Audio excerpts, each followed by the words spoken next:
Everyone says, do more cardio to lose fat. But if cardio worked so well, why are you still stuck with belly fat? Let me tell you the truth. Running every day, cycling for hours, sweating like crazy. Yes, you burn calories, but your body adapts fast.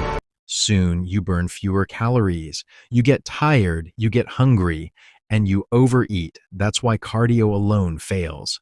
Fat loss is not about how tired you get. It's about how long your body stays in fat burning mode.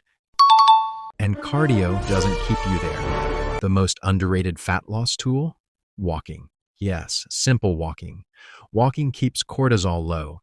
It doesn't spike hunger, it burns fat directly, and you can do it daily without recovery issues.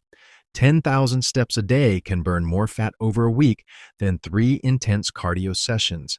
And it doesn't destroy your muscles. Cardio says burn calories now. Walking says burn fat all day.